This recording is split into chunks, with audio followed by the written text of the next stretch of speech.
on a passé beaucoup de temps, mais il le fallait parce que c'est une des questions clés actuellement et très débattue dans les milieux évangéliques.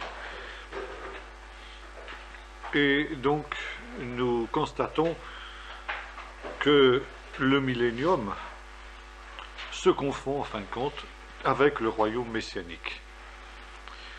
C'est vrai que nous sommes dans le cadre d'une eschatologie juive, mais il n'y a pas d'autre évangile qu'un évangile juif, en fin de compte. Et quand nous voyons Jésus, c'est en tant que roi des Juifs qu'il est entré dans Jérusalem, le jour des rameaux, par exemple. Et c'est pourquoi l'interprétation millénaire du texte d'Apocalypse 19 et 19 et 20 est celui qui est le plus logique, le plus conforme au reste de la révélation biblique. Un partisan du millénium, s'appelle Bell, B-E-2-L, disait ceci: la Bible montre combien Israël est important pour Dieu, puisque c'est son histoire qui traverse toute la Bible. Et la Bible ne s'inquiète finalement des nations que par rapport à Israël. Elle fait une différence entre les païens et les juifs. Elle divise l'humanité entre païens et juifs. Et avec ce peuple d'Israël, Dieu a fait une alliance inconditionnelle, même si une partie de cette alliance, c'est vrai, est passée aux païens. Quand nous regardons l'alliance davidique, nous constatons elle aussi que c'est une alliance inconditionnelle, même si Dieu dit que si les descendants de David sont infidèles, il les châtiera, mais jamais il ne rejettera la lignée de David, et par conséquent, le Messie devait venir de cette lignée. Selon les adversaires du millénarisme, Jésus a choisi le concept de la royauté pour mieux le spiritualiser. Et il ne faudrait pas du tout considérer que les passages où il est question de Jésus comme roi soient à prendre au pied de la lettre, ce qui était, selon ces auteurs, la faute essentielle des Juifs. Or, lorsque nous lisons l'annonce de l'ange Gabriel à Marie, nous lisons que ce dernier lui promet que Dieu donnera à ce fils qui doit naître le trône de David son père. Donc là, nous sommes bien dans la droite ligne des promesses faites à David. Et l'ange ne dit strictement rien à Marie d'une autre conception de ce trône de David. Bon. Marie était juive, et par conséquent, elle comprenait l'expression trône de David comme le comprenait son peuple depuis des générations.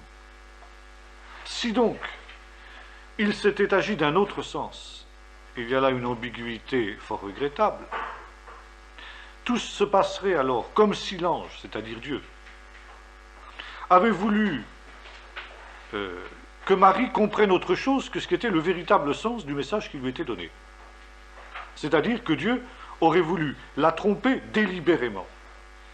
Est-ce que on peut concevoir quelque chose comme ça de la part de Dieu?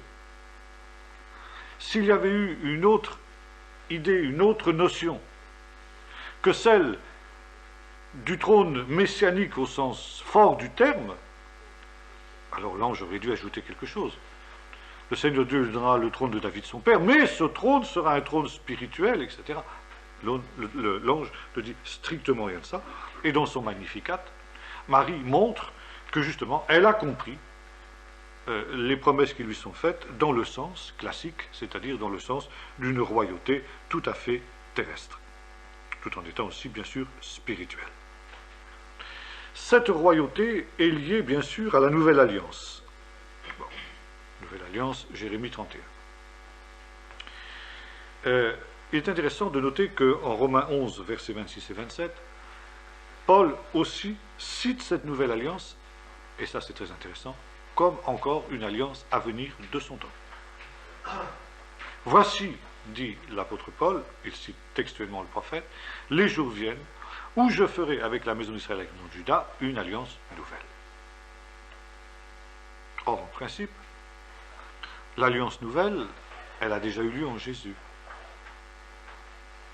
Et pourtant, l'apôtre Paul dit que cette alliance, elle est encore à venir pour Israël. Elle est encore future du temps de Paul. Pourquoi? Parce que justement, toute une partie de cette alliance n'est pas accomplie du temps de Paul. Et notamment, toute la partie qui concerne le rétablissement d'Israël dans son pays. Maintenant, l'accomplissement de cette alliance est rendu possible par le sacrifice de Jésus. Et en Hébreux 12, verset 24, Jésus est déclaré médiateur de cette alliance, c'est-à-dire celui qui la rend possible, celui qui la manifeste, celui qui la concrétise. En Jésus, cette nouvelle alliance, eh bien, elle est à portée de la main, si j'ose dire. Mais encore faut-il tendre la main pour pouvoir s'en saisir. Bon. Jésus, le médiateur de la nouvelle alliance, et la Sainte Seine évoque particulièrement justement cette nouvelle alliance. Jésus dit, ceci est la nouvelle alliance en mon sang. Alors, c'est vrai, il y a toute une partie de la nouvelle alliance qui est accomplie. Justement, ce qui est spirituel, ce qui est le salut, ce qui est le pardon des péchés, ce que ne dément pas du tout l'Épître aux Hébreux. Mais ça, c'est cette partie qui est spirituelle et qui par conséquent est accessible aux non-juifs. Mais dans la mesure où les juifs ne sont pas entrés dans cette alliance est encore future pour eux. Ce qui est très intéressant de noter, c'est que Paul ne dit pas que puisque les juifs ont rejeté cette alliance, elle est rendue caduque pour eux, ce qui est l'interprétation traditionnelle, mais bien au contraire, qu'un jour viendra où justement cette alliance aussi sera accomplie pour eux, parce que cette alliance aussi, elle est inconditionnelle. Elle est inconditionnelle et conditionnelle, ça veut dire sa concrétisation dépend de l'acceptation par le peuple d'Israël. Mais comme le peuple d'Israël finira un jour par accepter cette alliance, alors elle est quand même inconditionnelle. Et ça aussi, l'Épître aux Hébreux le confirme. Maintenant, reprenons un petit peu le même raisonnement que pour ce qui est de la Vierge Marie. Lorsque Jésus, le soir de Pâques, parlait de la nouvelle alliance en son sang, comment les apôtres ont-ils compris cette expression? Comme disait Irénée de Lyon, les non-juifs que nous sommes sont toujours tentés de regarder par-dessus l'épaule des apôtres pour corriger leur copie. Étant entendu que les apôtres n'ont rien compris aux paroles de Jésus, et que nous, justement, par contre, nous avons fort bien compris ce qu'étaient les paroles de Jésus. Irénée tonnait contre ça en disant « quelle suffisance ». Déjà de son temps, il y en avait qui agissaient comme ça. Bon. Et encore une fois, les apôtres étaient juifs. Et quand Jésus leur a parlé de la nouvelle alliance, tout naturellement, ils ont pensé à Jérémie 31. C'est la seule nouvelle alliance à laquelle ils pouvaient penser. Or, selon justement ceux qui regardent par-dessus l'épaule des apôtres et qui corrigent leur copie, nous disent oui, ils se sont trompés parce qu'en fait, il y a une autre alliance. Une alliance qui est conclue avec les païens. Parce que l'alliance de Jérémie 31, elle n'est pas conclue avec les païens. Elle est conclue avec la maison d'Israël, avec la maison de Juda. C'est écrit en toutes lettres. Et les païens ne sont même pas mentionnés. Donc, quand Jésus a parlé de la nouvelle alliance, nous disent nos théologiens, c'était évidemment pas de l'alliance de Jérémie 31 à laquelle il faisait allusion, mais c'était vraiment une nouvelle alliance qui n'avait jamais été exposée dans les Écritures et que Jésus manifestait, et qui était une alliance faite avec les païens. Bon, très bien. Alors, question, si c'est ça, pourquoi Jésus n'a-t-il pas expliqué ça à ses disciples, le soir de Pâques? Pourquoi Jésus leur a-t-il laissé croire ce qu'ils ont cru tout naturellement en tant que juifs, que cette nouvelle alliance était l'alliance dont il était question dans Jérémie 31? Est-ce que Jésus, à ce moment-là, aurait voulu délibérément les tromper, les induire en erreur? C'est impensable, c'est inimaginable, c'est blasphématoire de même poser la question. Donc si Jésus n'a rien dit de la nouvelle alliance, conclusion, c'était à l'alliance de Jérémie 31 à laquelle il faisait allusion. Voilà la conclusion à laquelle on ne peut pas échapper. Alors, cette alliance s'applique à Israël dans la mesure où des païens, par la foi en Jésus, s'identifient avec Israël. Parce que finalement, c'est ça aussi la foi en Jésus. C'est s'identifier avec l'héritage spirituel d'Israël. Et c'est tout le thème de l'Épître aux Romains, on aura l'occasion d'y revenir. Ça, peu de gens l'ont compris. N'est-ce pas? Alors, cette alliance leur devient aussi disponible. Mais pas un acte gratuit de Dieu, comme le montre l'apôtre Paul. Immérité totalement. Et je dirais presque contre nature. Mais cette alliance suivra la parousie en ce qui concerne justement Israël. Et par conséquent, Israël reste une nation éternelle, auquel est promis une terre éternelle. Ça aussi, c'est une chose très importante à souligner, ce que l'on ne veut pas reconnaître aujourd'hui. Alors, Israël aujourd'hui. Qu'en est-il d'Israël aujourd'hui? La première remarque que nous avons à faire, c'est que l'idée d'un royaume spirituel, uniquement spirituel, ce qui est l'idée force de la plupart des églises aujourd'hui, cette idée d'un royaume uniquement spirituel est inconnue dans l'Ancien Testament et dans le Nouveau Testament. Je défie qui que ce soit de montrer un seul texte qui aille dans ce sens-là. En fait, c'est une erreur de croire que Jésus prônait un tel royaume. Il suffit de relire par exemple ce qui est écrit dans Acte 15, ce que rappelle l'apôtre Jacques, quand il dit qu'il cite la prophétie d'Amos, Amos 9, le temps viendra où je relèverai la cabane de David qui est tombée. Donc le rétablissement d'Israël, ça c'est ce qu'attendaient les apôtres, c'est évident. Et Jacques rappelle que Dieu a commencé avec Israël une action, puis le Messie est venu pour relever justement l'attente de David. Nous avons là, dans ce texte d'Acte 15, si cela était nécessaire, une preuve de la foi millénariste de l'Église. Ça, il n'y a pas de problème. Et lorsque la Bible nous parle du royaume, elle veut dire plusieurs choses. D'abord, il y a le royaume total et universel de Dieu, dirigé par Dieu. Dieu règne sur toutes choses. Dieu règne sur l'univers. Il est le roi de toute sa création. Vous avez ça dans les psaumes, l'Éternel règne. Il règne sur tous les peuples. Il fait tout ce qu'il veut, dans le ciel et finalement aussi sur la terre. Bon. Mais le royaume tel que l'entend plus précisément la Bible, est aussi un royaume qui se manifeste par des médiations. Médiation d'Israël, dans le présent et dans le futur, et puis aussi évidemment médiation du Messie et médiation de l'Église. Le royaume universel, il existe depuis tous les temps, il implique tout l'espace et tout le temps. Bon, citons quelques textes, 1 Chronique 29, verset 12, Psaume 148, verset 8, Psaume 103, verset 19, etc. Bon. Il y a, pendant la période de l'Ancien Testament, et jusqu'à la destruction d'Israël en 70, un royaume de Dieu qui est actualisé, qui se confond avec la nation juive. On trouve ça déjà à l'époque des juges. Et puis, évidemment, il y a ce royaume qui sera rétabli au temps de la fin. Est-ce en ce temps-là que tu rétabliras le royaume pour Israël? Or, Jésus n'a jamais dit ou laissé entendre que sa conception du royaume était différente de celle des prophètes de l'Ancien Testament. Jamais. Contrairement à ce qu'on veut nous faire croire.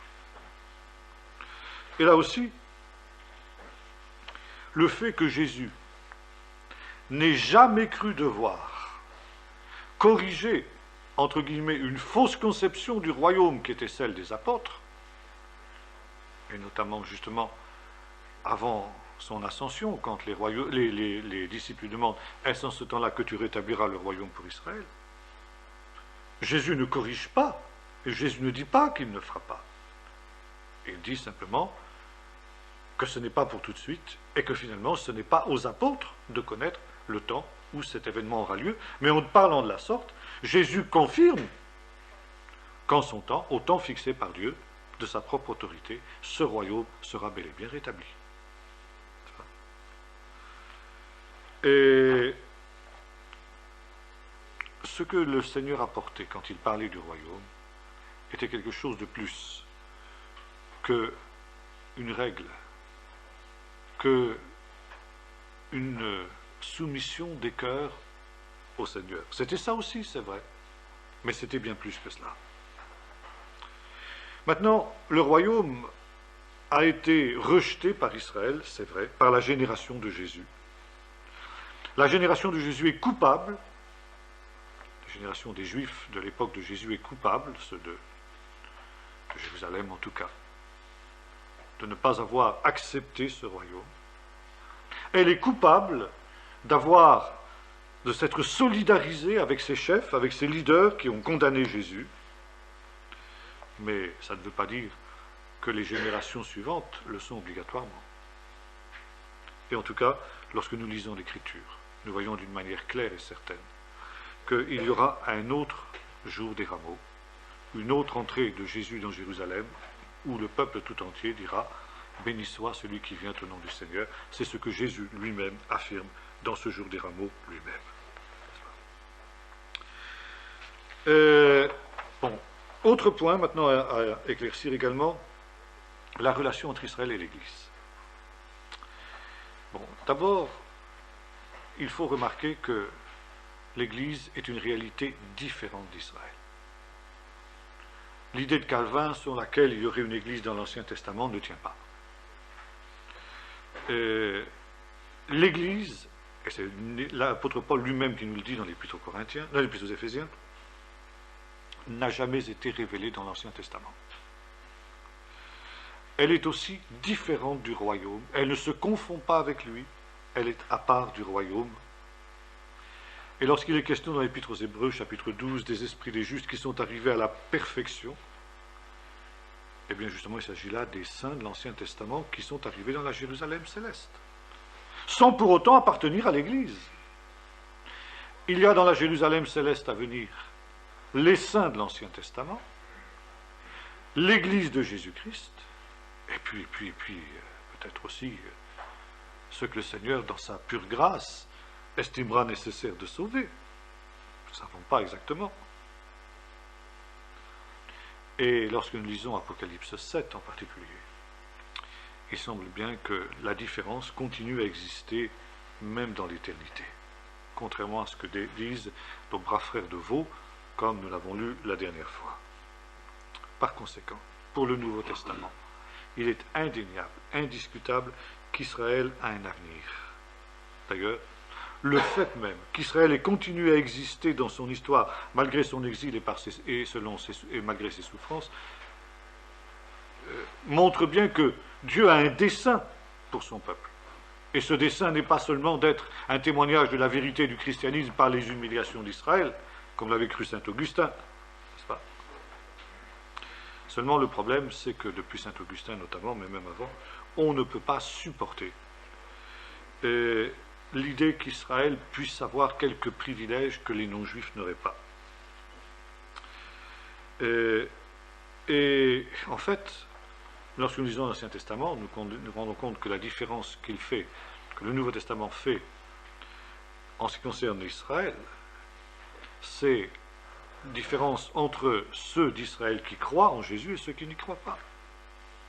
Mais ça ne veut pas dire que ceux qui ne croient pas en Jésus cesse pour autant d'appartenir à Israël. Pas du tout. Ils continuent à faire partie d'Israël. Le problème n'est pas de savoir s'ils sont ou non israélites, mais s'ils sont ou non croyants en Jésus. C'est ça que Paul pose comme question dans l'Épître aux Romains en particulier. Par conséquent, ici, il y a un mystère de l'Église. L'Église était un mystère caché en Dieu depuis tous les temps. Et ce mystère, c'est que juifs et non-juifs peuvent devenir un sans cesser d'être ce qu'ils sont. Ça veut dire dans l'Église, le païen ne cesse pas d'être un non-juif, il ne devient pas juif,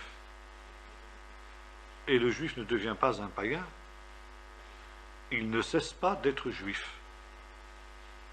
Mais en tant que tel, en tant que juif et en tant que païen, ils sont un. C'est ça le grand mystère, c'est ça le grand miracle, en quelque sorte.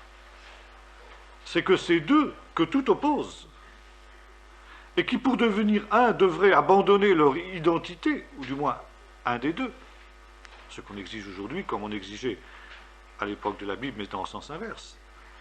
À l'époque du Nouveau Testament, on exigeait que le non-juif abandonne son état de non-juif pour devenir juif. C'est tout le problème de l'Épître aux Galates. Aujourd'hui, on exige du juif, quand il rentre dans l'Église, qu'il cesse d'être juif. Je lisais dans un écrit des Assemblées de Dieu de France, pas plus tard que cette semaine, un petit compte-rendu sur leur mission, et notamment sur la mission qu'ils ont en Israël. Parce qu'il faut avoir chacun, toute Église qui se respecte se doit avoir son missionnaire en Israël, bien sûr. Et alors, il disait que dans la petite œuvre qu'ils ont à Jérusalem, il y a des gens qui sont d'origine juive. C'est admirable, n'est-ce pas? Cette expression est tout à fait typique d'une théologie totalement faussée. Ils étaient juifs, mais maintenant ils sont devenus chrétiens. Ils ne sont donc plus juifs, mais ils sont d'origine juive. Mais ils ont cessé de l'être. Voilà. Alors évidemment, là, on n'a rien compris au mystère de l'Église. Rien du tout. La Bible nous parle de ces mystères, le mystère d'Israël aussi. Israël en est un. Je ne veux pas, frère, que vous ignoriez ce mystère. Il y a le mystère de l'enlèvement. Je vous dis un mystère. Nous serons tous transformés au dernier chauffard, etc.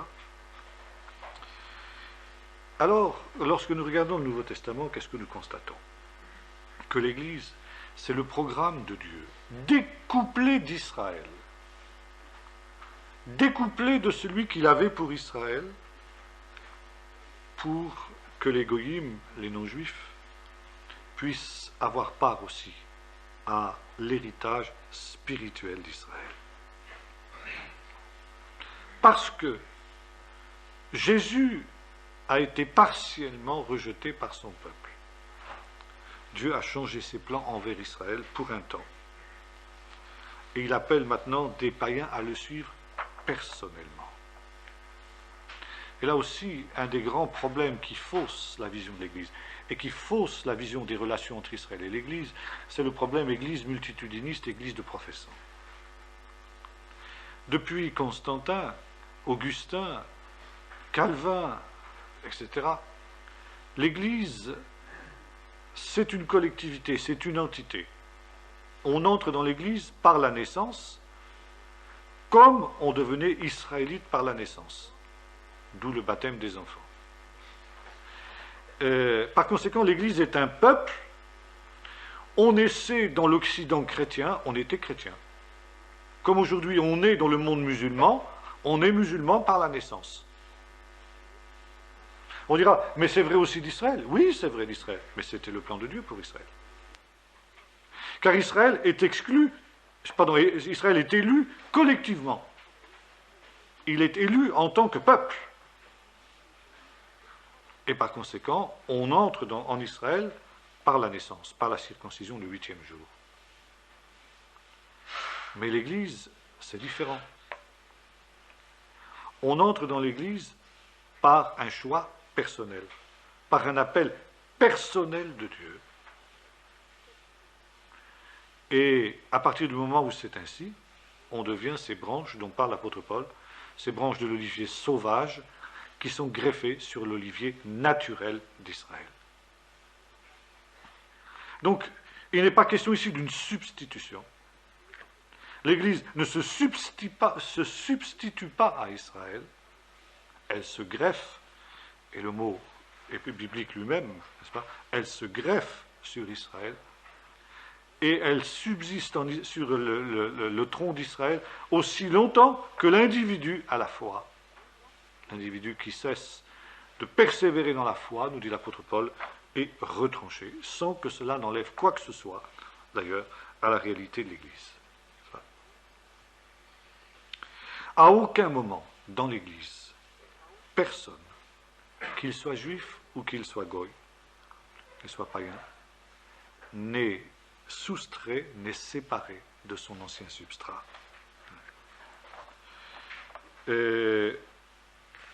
L'Église est ce mystère qui commence à la Pentecôte et qui aura une fin.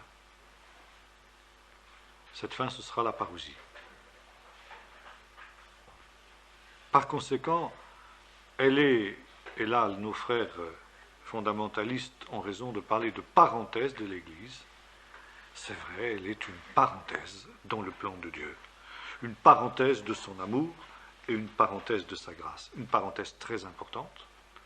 Elle était présente de tout temps dans le dessein de Dieu, nous dit l'apôtre Paul, dans le plan de Dieu, et c'est pourquoi elle constitue l'essentiel du sujet dont traitent les épîtres. Les épîtres sont essentiellement centrés justement sur ce qui concerne l'Église. Ce qui fait, et maintenant nous arrivons à un autre point extrêmement important, que l'herméneutique, c'est-à-dire l'interprétation de l'Écriture, doit se faire en allant de l'Ancien Testament au Nouveau Testament, et pas seulement en interprétant l'Ancien Testament par le Nouveau, ce qui est une règle exégétique majeure dans la plupart des églises chrétiennes. Il faut lire l'Ancien Testament au travers du Nouveau. Magnifique. Mais qu'est-ce que faisaient les Juifs quand ils n'avaient pas de Nouveau, quand le Nouveau n'existait pas? Si on ne peut pas comprendre l'Ancien Testament sans le Nouveau, ça veut dire que pendant des siècles, le peuple d'Israël n'a pas compris un traître mot à ses propres Écritures. C'est vrai que c'est quand même assez fort. Et là, nous retrouvons justement la même objection que nous avons faite à plusieurs reprises. Donc, Dieu a volontairement voilé la compréhension de sa parole à son peuple. Pas très gentil. Dieu a permis que son peuple se trompe. Là aussi, c'est impensable. C'est impensable. Or, est-ce que ceux qui interprètent l'Ancien Testament à la lumière du Nouveau sont toujours certains d'être dans la compréhension juste des choses? Quand on voit certaines aberrations, on peut en douter. Alors c'est vrai, il faut une direction du Saint-Esprit pour comprendre l'Écriture. Mais qu'est-ce qui nous dit que les hommes de l'Ancien Testament étaient dépourvus de cet esprit? Les prophètes, Pierre nous dit exactement le contraire, que l'esprit qui était en eux voulait sonder des choses qui ne leur étaient pas encore accessibles. Ah, vous y voyez bien, donc, ils ne comprenaient pas. Si. Ils avaient une compréhension partielle, pas une compréhension totale.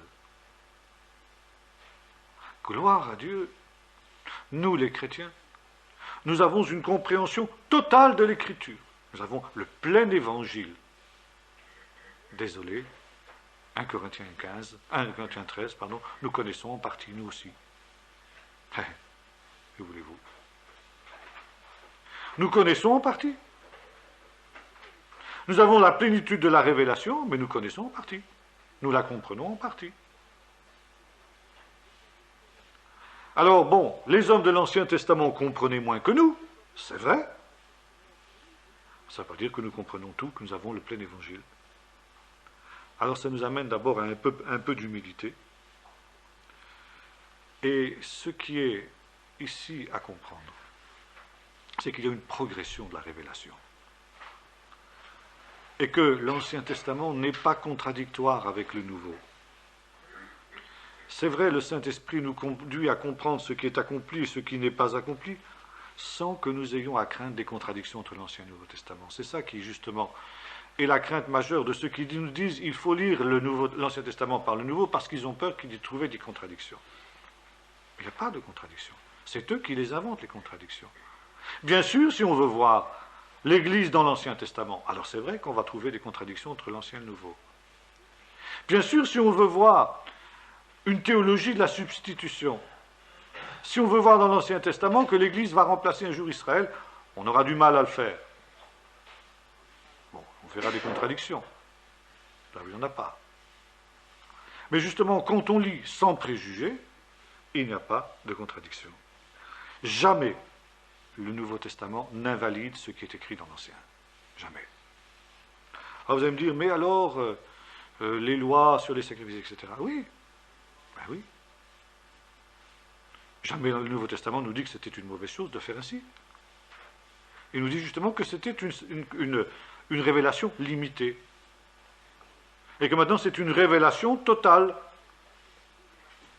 En Jésus, nous avons ce qui était en germe dans ces rituels des sacrifices. Donc nous n'avons plus besoin des sacrifices. Mais ça ne veut pas dire que les sacrifices, comme on dit, sont abolis. Ils sont réalisés, ils sont accomplis en la personne de Jésus. Puisque Dieu a donné d'abord l'Ancien Testament, ensuite le Nouveau, comment peut-on croire qu'il ait fallu attendre le Nouveau Testament pour pouvoir comprendre l'Ancien Testament? C'est quand même un peu fort. C'est quand même une pétition de principe qui est éminemment discutable. Et en fait, cela relève de cette tentative que l'on fait constamment alors, de dépouiller Israël, en pensant qu'en dépouillant Israël, on enrichit l'Église. En fait, en dépouillant Israël, on appauvrit Israël et on appauvrit l'Église aussi. Et en fait, en rendant Israël ce qui revient à Israël, on enrichit également l'Église. Et ça, évidemment, c'est difficile à rentrer dans les consciences et dans les esprits. Pour d'autres également, ce sont deux points qui sont liés. Souligner la judéité de Jésus, la judéité de l'Évangile, c'est porter atteinte à la divinité de Jésus. Parce que souligner que Jésus était juif, bon, il était d'origine juive. Ah, alors là, d'accord. Ah, il était d'origine juive. Quand Jésus est remonté au ciel, il a cessé d'être juif. Pour devenir l'homme universel. On se croirait dans la Déclaration universelle des droits de l'homme. On se croirait dans la vision mondialiste de tous les prophètes modernes, là, des droits de l'homme et tout ça, de la religion mondialiste, n'est-ce pas? Citoyen du monde. Jésus n'était pas juif, il était citoyen du monde. C'est bien, comme ça. Comme ça, il était fils de Dieu, il était citoyen du monde. Mais si nous soulignons que Jésus est juif, c'est comme si on touchait à sa divinité. Je me souviens d'avoir écrit, il y a un certain nombre d'années, un Keren qui portait ce titre, un juif nommé Jésus. Et j'ai reçu des critiques, après avoir publié ce numéro, en disant que justement, ça m'était mal à l'aise parce que, en soulignant que Jésus était juif, il aurait fallu que je précise plus que Jésus était quand même le Fils de Dieu, quoi. Bien sûr, vous ne pouvez pas dire que ce que je disais était faux. Mais enfin, il fallait que ce soit contrebalancé en ressoulignant. Alors, c'est beaucoup étonné, je dis, mais bien sûr que Jésus est le Fils de Dieu, ça tombe sous le sens. Et finalement, chaque fois qu'on souligne que Jésus est juif, il nous faut refaire une théologie de Nicée-Constantinople pour prouver la divinité de Jésus. Pour dire que, bien qu'on dise que Jésus était juif, bien sûr, ça ne veut pas dire qu'on ne croit pas que Jésus soit le Fils de Dieu. Comme si les deux choses étaient incompatibles. Car Jésus juif, c'est pas Jésus universel, quoi. Alors que justement, c'est l'inverse pour la Bible. Le peuple juif a une vocation universelle. Et parce que Jésus est juif, il est l'homme universel. Il est l'homme universel parce qu'il est juif, justement. Et il est le Fils de Dieu parce qu'il est juif. Parce que l'idée du Fils de Dieu, elle n'existe que dans le judaïsme. Et nulle part ailleurs. Ou alors, c'est les dieux humains qui sont ceux des Grecs, n'est-ce pas, les dieux qui engendrent, n'est-ce pas. Bon, c'est le contraire, évidemment, de ce que la Bible nous enseigne. Les béatitudes aussi sont très intéressantes à ce niveau-là. Jésus nous dit « Heureux les doux, car ils posséderont la terre ». Il cite le psaume 37. Il y a 2 versets dans le psaume 37 qui disent cela. Bon, certaines versions anciennes, et notamment dans les manuscrits de la mer Morte, où ce psaume 37 est aussi commenté, il y a cet ajout, ce commentaire, la terre dont il est question est la terre eschatologique, la terre à venir, la terre renouvelée. Bon, ça gêne beaucoup les exégètes. Ils posséderont la terre, ça veut dire quoi? Oh, pas cette terre-là. Ou si. Alors, bon, les croisades, à ce moment-là, Inquisition, établir le règne du Seigneur par la force. C'est un texte qui est très gênant, n'est-ce pas? Et puis, finalement, c'est quand même très curieux de voir que sur la croix, il y avait le titulum, n'est-ce pas? En 3 langues. En hébreu, en grec et en latin, ça veut dire dans toutes les langues des nations. L'hébreu, la langue du peuple juif, le grec, la langue de la partie orientale de l'Empire et le latin, évidemment, la langue de l'Empire romain. Et ces 3 inscriptions disaient ceci, le roi des Juifs. C'est très intéressant de voir que sur les représentations des horribles calvaires qui sont dans nos pays, en général, il y a l'inscription latine uniquement, ou du moins abrégée, INRI. Ça veut dire exactement ça, le roi des Juifs.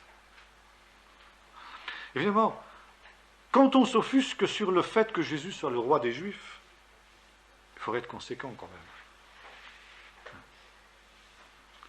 Et voyez-vous, implicitement, par la force des choses, en ne le voulant pas, la chrétienté, même la plus antisémite, est obligée de reconnaître et reconnaît que Jésus est le roi des Juifs.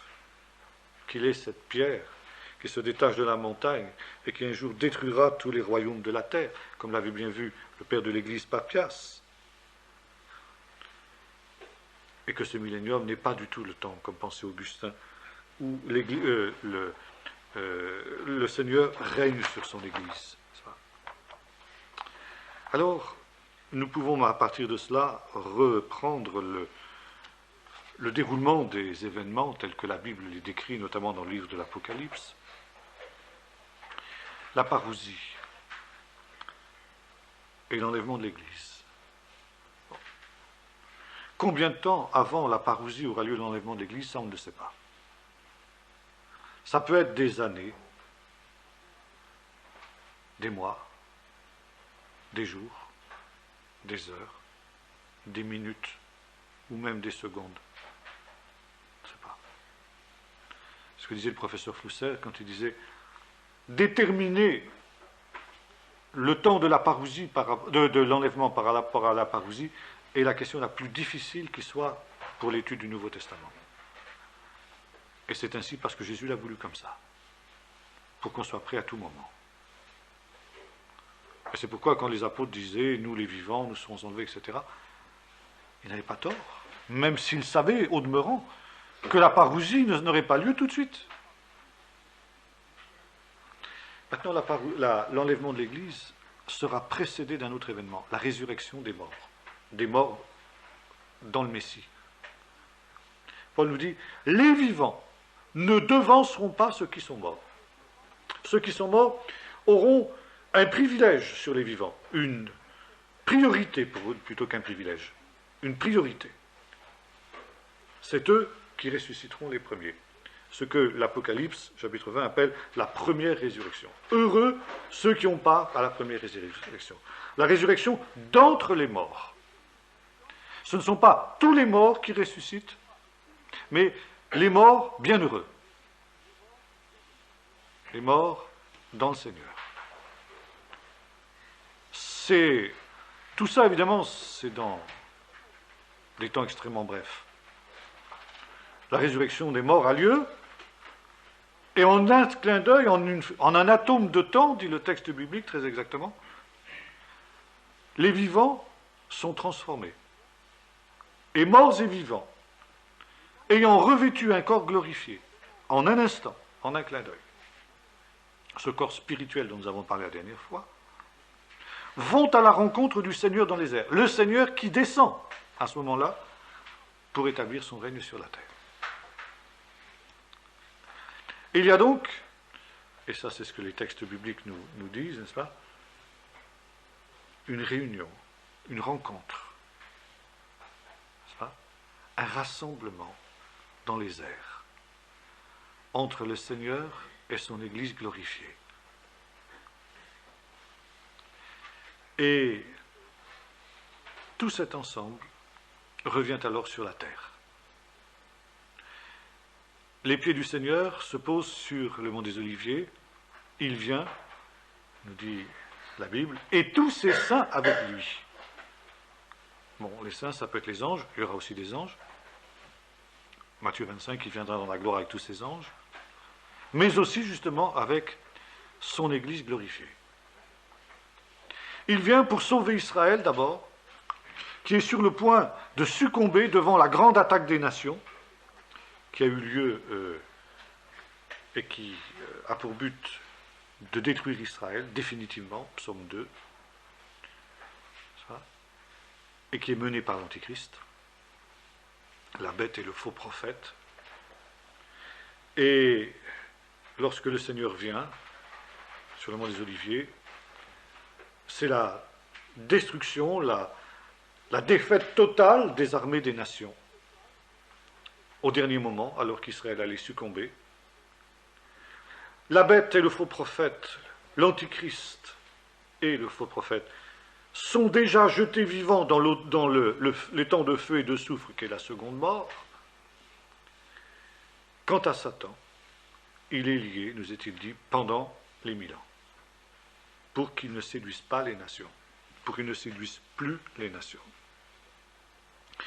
Et pendant ce millénium, l'Église régnera, de Timothée 2, verset 12. Est-ce à ce moment-là qu'aura lieu les noces de l'agneau, qu'auront lieu les noces de l'agneau? Est-ce entre l'enlèvement et le retour de Jésus? Bon, c'est difficile de préciser.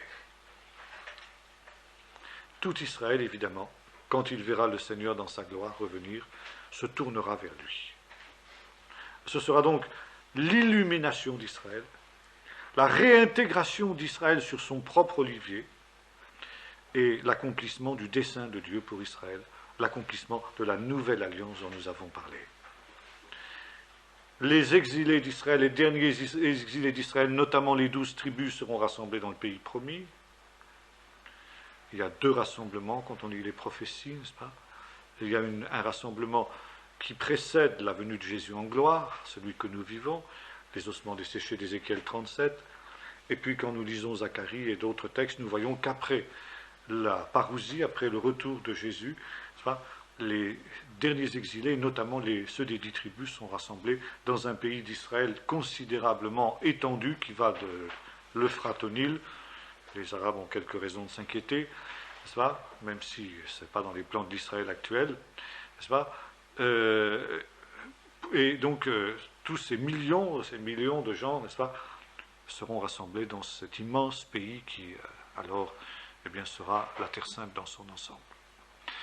Il y aura une place pour les non-juifs, et notamment pour les Arabes, nous lisons ça, dans Ézéchiel 47 notamment, n'est-ce pas. Il y a une part du pays qui sera réservée aux non-juifs, qui voudront continuer à habiter dans le pays, mais à une seule condition, c'est que ces gens-là acceptent de vivre selon la loi du Seigneur. Finalement, nous avons là tout la solution du problème israélo-arabe actuel. Le problème israélo-arabe n'existe que pour une seule raison.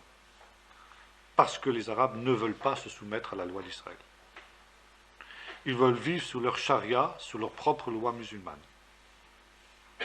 Et tout le problème, il est là, il n'est pas ailleurs.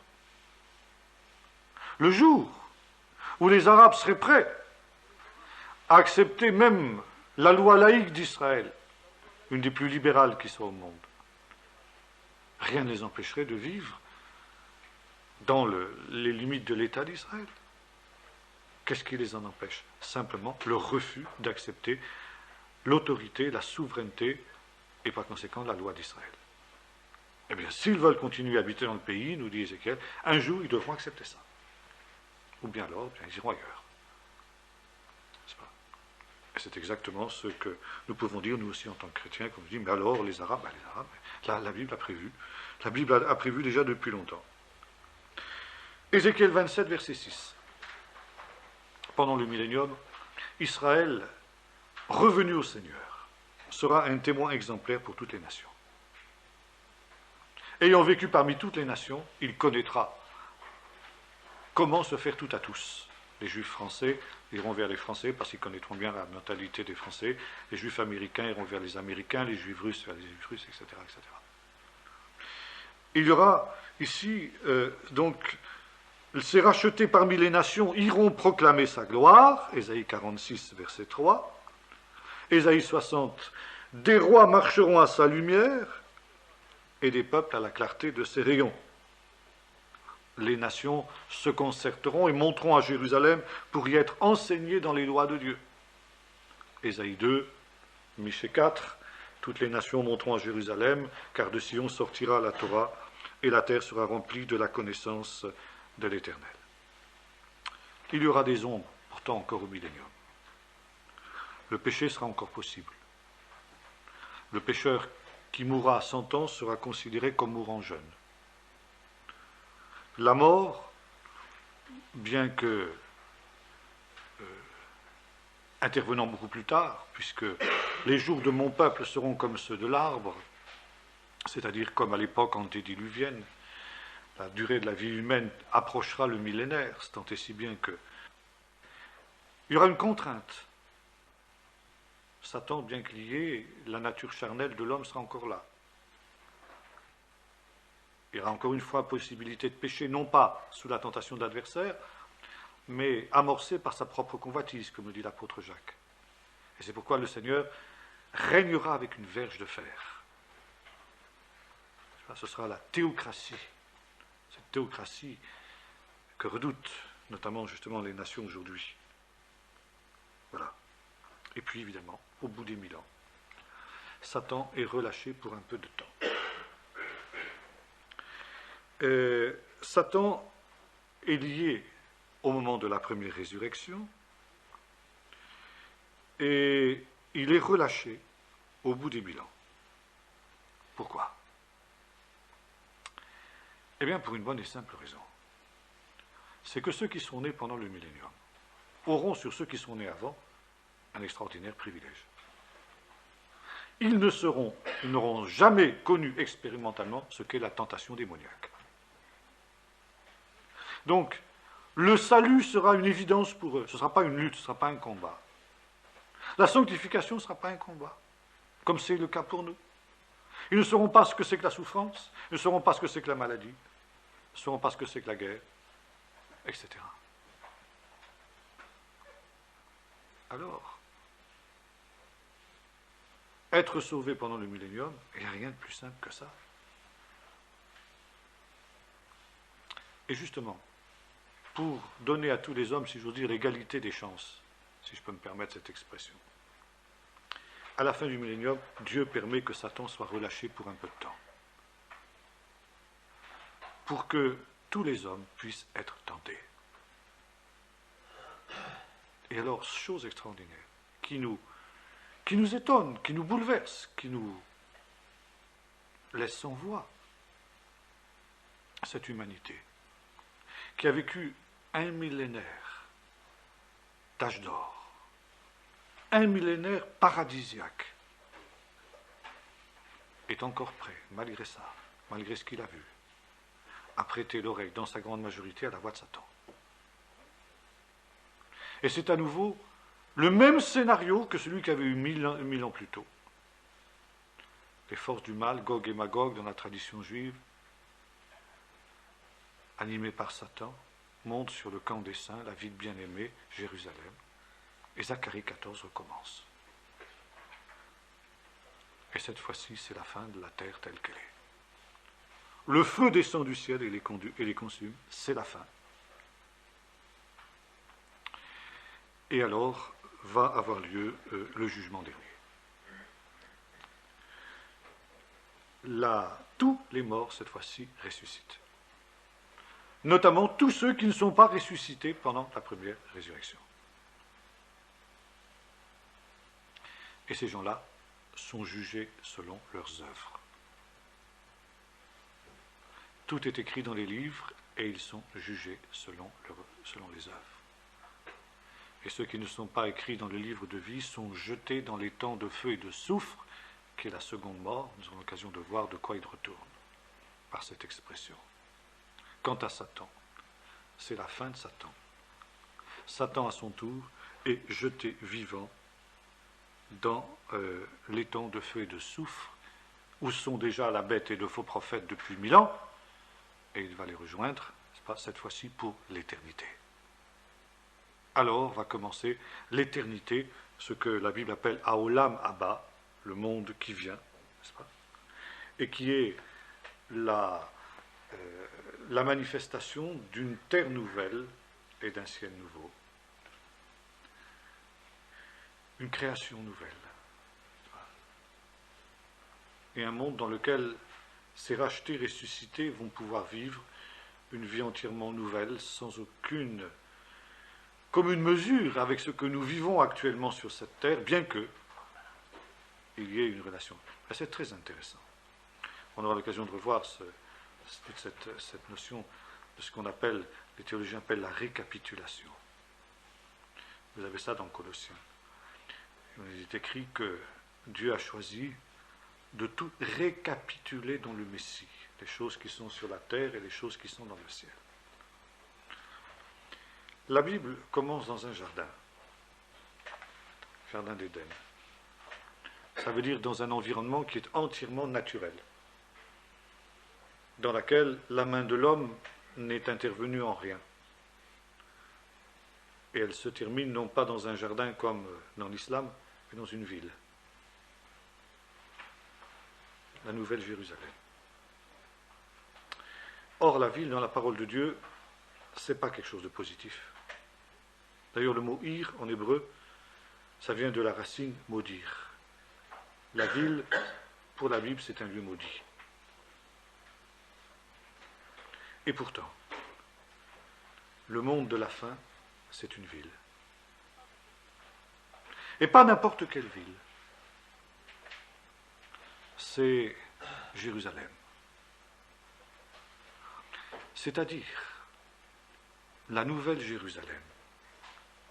Quand nous en lisons la description dans le livre de l'Apocalypse, n'est rien d'autre que la récapitulation de l'histoire de la Bible. Vous y trouvez effectivement des éléments du jardin d'Éden, les fleuves de l'Éden, les pierres précieuses de l'Éden, l'arbre de vie de l'Éden, etc. Mais vous y retrouvez les 12 tribus, vous y retrouvez Jérusalem, vous y retrouvez le trône de David, vous y retrouvez toute l'histoire de l'Église, les apôtres, etc. Et puis, ça veut dire quoi? Que Dieu construit la nouvelle Jérusalem avec ce que les hommes lui fournissent, les matériaux que les hommes lui fournissent. Ça veut dire, Dieu prend ces matériaux, ce que les hommes ont fait de l'histoire dans leur liberté. Par exemple, l'élection de David n'entrait pas dans le plan de Dieu. Dieu ne voulait pas que son peuple ait un roi qui règne sur lui. Mais le peuple d'Israël a décidé qu'il aurait un roi. Alors Dieu a dit, ok, on aura un roi, mais c'est moi qui vous donnerai le roi. Ce ne sera pas n'importe quel roi. Et finalement, le Messie est un roi, fils de David. C'est la récapitulation. Dieu tient compte des désirs des hommes. Les hommes ont voulu vivre dans une ville, c'est leur rêve depuis le commencement. Babel. Ils ont voulu vivre dans Babel. Ils n'ont jamais rêvé autre chose que de construire des villes. Et aujourd'hui, ils ont construit le grand village mondial. Vous voulez vivre dans une ville? Ok. Sur la terre nouvelle, il y aura une seule ville, Jérusalem. Mais cette ville, c'est moi qui la construirai, selon mes plans. Mais en tenant compte de ce que vous avez voulu, de ce que vous avez souhaité, de ce que vous avez fait. Dieu fait avec les hommes, c'est ça qui est extraordinaire. Le jardin d'Éden, c'est l'œuvre de Dieu seulement. La Nouvelle Jérusalem, c'est l'œuvre de Dieu, mais c'est l'œuvre des hommes aussi. C'est le résumé de toute l'histoire humaine. C'est la récapitulation de toute l'histoire humaine. Et dans les portes de la Nouvelle Jérusalem entre la gloire des nations. La gloire, ça veut dire tout ce qui est, oui, tout ce qui est glorieux, quoi, tout ce qui est digne, ce qui fait la grandeur d'une nation. Ce dont une nation peut se glorifier. Eh bien, ce qui est précieux, or, argent, pierres précieuses, même, je dirais, laïque, à la limite, si je peux employer cette expression-là, qui est étrangère à la notion biblique, à la pensée biblique. Mais même ce qui est laïque entrera dans la Nouvelle Jérusalem. Les nations y apporteront leur gloire. Bien sûr, ce qui est paille, ce qui est chaume, ce qui est sans valeur brûlera au feu. Mais ce qui est digne d'être gardé, eh bien, entrera dans la Nouvelle Jérusalem et Dieu construira quelques aspects de cette Nouvelle Jérusalem avec ce que les nations vont apporter, comme les mages ont apporté de l'or, de l'encens, etc. Et Dieu a utilisé cela pour aider la famille de Jésus à vivre en Égypte. De la même manière, Dieu utilisera la gloire des nations, les offrandes qu'ils apporteront finalement. Ils apportent leur gloire en offrande. Et avec ces offrandes, Dieu construit son temple, Dieu construit sa Nouvelle Jérusalem. Alors c'est Dieu, mais c'est eux aussi. Et c'est vrai pour chacun d'entre nous. Ce qu'est notre vie sera jugé de cette manière-là. Ce qui est précieux, ce qui est glorieux, entrera dans la Nouvelle Jérusalem, le reste disparaîtra. C'est pourquoi il est important de construire, dit l'apôtre Paul, avec de l'or, de l'argent, des matériaux précieux, non pas avec du chaume, du foin et des choses semblables. Oui, donc, la gloire des nations, c'est ça. Et la gloire des nations, eh bien, ce n'est pas Dieu qui impose aux hommes la manière dont ils veulent vivre, dans la manière dont ils veulent le servir. Mais Dieu utilise ce qu'il y a de meilleur dans l'histoire de l'homme, dans l'action des hommes. L'Ecclésiaste nous dit que Dieu recueille ce qui a fui, et il en fait le tri, et il garde ce qui est bon. Et comme j'ai souvent l'habitude de le dire, je suis absolument certain qu'on jouera Pâques dans le royaume de Dieu, dans la Nouvelle Jérusalem. Quelque chose de la splendeur du temple de Salomon se retrouvera, d'ailleurs c'est écrit en toutes lettres. Que des œuvres artistiques qui auront eu pour but de glorifier le Seigneur d'une certaine manière, eh bien, trouveront leur place, etc. C'est ça la récapitulation, c'est ça la Nouvelle Jérusalem. Ça. Et évidemment, eh bien, nous sommes là dans cette situation qu'a décrit l'apôtre Paul, chapitre 15 du 1er Corinthiens, où alors le Messie ayant fini son œuvre, qui consistait à s'asseoir à la droite de Dieu, selon le psaume 110, pour lui soumettre toutes choses lui étant définitivement soumises, le Fils à son tour sera éternellement soumis au Père. N'en déplaise à certains théologiens, même de l'époque de Nicée, qui répugnaient de parler de soumission, afin que Dieu soit tout en tous. Voilà, le but de l'histoire est atteint. Dieu est tout en tous. Et voilà, si vous voulez, cette grande fresque eschatologique que nous dépeint le livre de l'Apocalypse. Et qui a une logique totale, ce qui faisait d'ailleurs l'admiration de Francis Schaeffer, qui l'avait convaincu de se tourner vers le Seigneur, n'est-ce pas? Et qui est justement ce qui est aujourd'hui remis en cause, remis en question par les adversaires du millénium, parce que quand on nie le millénium, on nie évidemment, et on remet en question tout ce schéma. Voilà, on va s'arrêter là ce soir, si vous voulez, et puis la prochaine fois, on verra quelque chose de moins gai, la destinée des impies et l'enfer. Voilà, est-ce que vous avez des questions à poser là-dessus? Vous parlez de la première résurrection. Ouais. Sous réserve qu'on soit fidèle jusqu'au bout, quoi. Pardon? Sous réserve qu'on soit fidèle jusqu'au bout. Oui, bien sûr. La première résurrection, Oui. il y aura 2 enlèvements, puisque tout cet ensemble revient avec le Christ qui faut céder selon les Olivier pour sauver Israël. Oui. Donc il y a 2 enlèvements, quand même. Il n'y a pas 2 enlèvements. Il n'y a qu'un seul. Il n'y a qu'un seul. Le mort et le vivant ressuscitent Oui. en Christ. Oui. Ils sont enlevés ensemble. Après, Ils sont enlevés ensemble. D'accord. Donc ils vont retourner auprès de Jésus. Oui. Mais après, Jésus n'est pas encore arrivé pour sauver Israël. Non. Il n'a pas encore... Donc je veux dire, Si tu veux, le schéma celui-ci. Les morts ressuscitent premièrement. Les vivants sont transformés. Les vivants et morts montent à la rencontre du Seigneur qui descend du ciel, lui. Il descend sur la terre. Et à mi-chemin, si je peux parler comme ça, ils se rencontrent. Et c'est l'ensemble qui redescend. Autre question? Deuxième résurrection. Oui. Tous les livres vont être ouverts. Mm.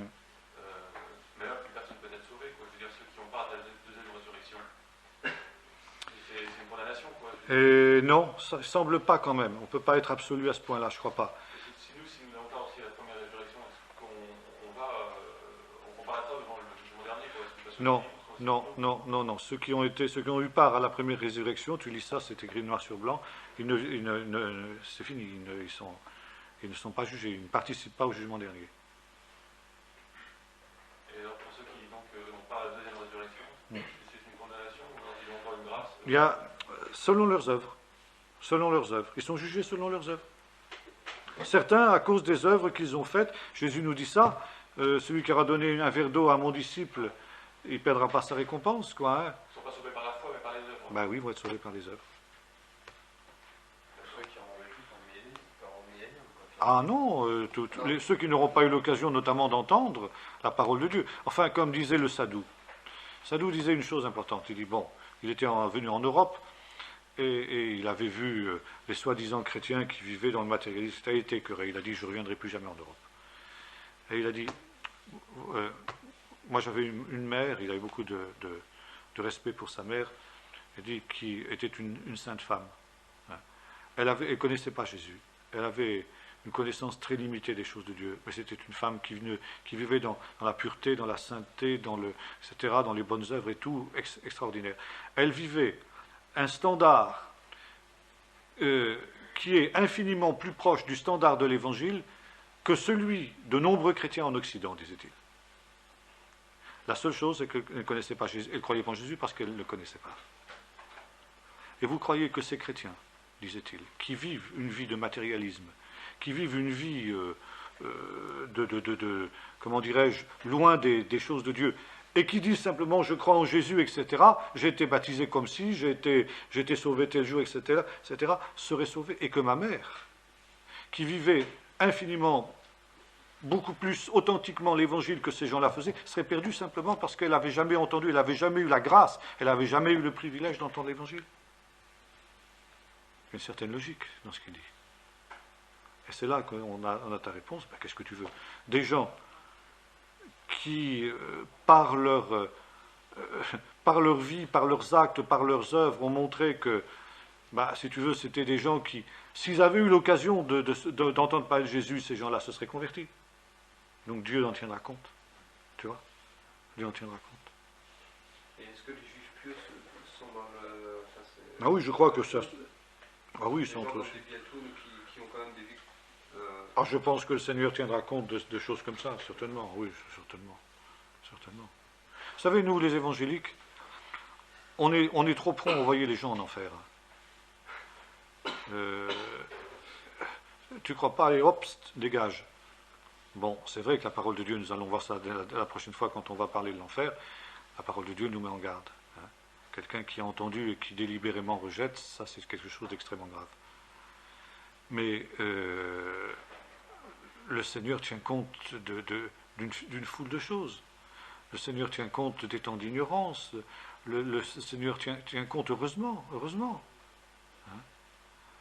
Et ce ne sera pas comme ça, tchac, comme souvent on fait dans les milieux évangéliques. Quoi, hein. Il y aura des choses. Bon, maintenant, évidemment, la perdition, c'est quelque chose qui existe. Nous en parlerons la prochaine fois. Et c'est quelque chose de redoutable. Et c'est la raison pour laquelle nous avons à prêcher l'évangile à toute créature, pour que justement, eh bien, les gens aient l'occasion d'échapper à ces choses. Quoi. Bien, autre chose? Oui, vas-y, oui, bien sûr. Tous ceux-là qui sont justement ceux qui seront sauvés par la éventuellement, sont dans le séjour des morts. Mais est-ce qu'il y a dans le séjour des morts, au part, qui aurait des gens. Ah oui, je pense. Qu'il y a un lieu à part pour... Ah oui, je pense, oui. Ce que la Bible appelle le Saint d'Abraham dans Luc 17. Ah oui. C'est ça, parce qu'en fait, quand Jésus parle de ce pauvre Lazare, il parle pas de Lazare comme étant. Un croyant en lui. Ah, mais c'est sûr. C'est un pauvre, tout à fait. Et les enfants, l'essentiel des morts qu'il y a dans le royaume de Dieu depuis, enfin dans le séjour des morts depuis la création du monde, c'est des enfants. Nous, on est habitués à une réduction incroyable de la mortalité infantile, mais il ne faut pas oublier que dans les siècles passés, la mortalité infantile était quelque chose d'effrayant. Et le Seigneur qui a dit laissez venir à moi les enfants, etc. Effectivement, il y a le souci du Seigneur pour les pauvres, ceux qui ont été, par exemple, ceux qui ont été dans la Shoah ou des trucs comme ça. Vous croyez que le Seigneur va les envoyer en enfer comme ça il tiendra compte de ça, bien sûr. Hein, et c'est ce que justement il dit à Lazare, tu es consolé, tu as eu tes souffrances pendant ta vie. Il y a d'ailleurs un texte du Talmud qui est intéressant, qui nous dit ceci, les justes, c'est dans la paracha de la semaine prochaine justement, les justes, qu'on décrit, Jacob, non c'est dans 15 jours, Jacob, Vaïchev Yaakov, Beretz Meguré Aviv. Jacob habita dans le pays où avaient demeuré ses pères. Yishev, il s'installa, et donc il aspirait à la paix. Et le Midrash dit, les justes, le Saint Bénissatil a dit, les justes non seulement aspirent au bonheur futur, mais ils voudraient aussi le bonheur dans ce monde-ci. Bon, celui qui n'a pas eu le bonheur dans ce monde-ci, bien ça lui en tiendra compte, hein, ça c'est sûr. Tu as eu tes récompenses pendant ta vie, dit le Seigneur au mauvais riche, ben maintenant tu souffres, c'est normal. Voilà.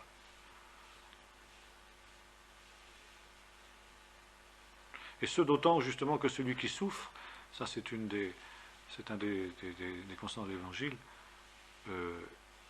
est humble. Heureux ceux qui pleurent, hein, car ils seront consolés. C'est une des béatitudes aussi. Ceux qui sont humbles, anieroir, pauvres en esprit, comme on traduit, c'est aussi l'idée d'un esprit abattu, chafal roar, hein, un esprit abattu, un esprit qui est automatiquement humble. Celui qui souffre n'a pas envie de jouer les vedettes, quoi. Donc il est humble naturellement. C'est pour quelqu'un qui a connu la vérité et qui est réparti, quoi, qui a abandonné le Seigneur, et à part la deuxième résurrection, il est impardonnable. Ah oui, alors là c'est sûr. Ah non, là c'est sûr. Non. Là c'est extrêmement grave. Comme on verra la prochaine fois, il ne faut pas oublier une chose. L'enfer a été créé pour le diable et pour ses anges, et pas pour les hommes. Mais ceux qui s'identifient avec le diable et avec ses anges finissent là aussi. C'est ça la question. Et on verra pourquoi.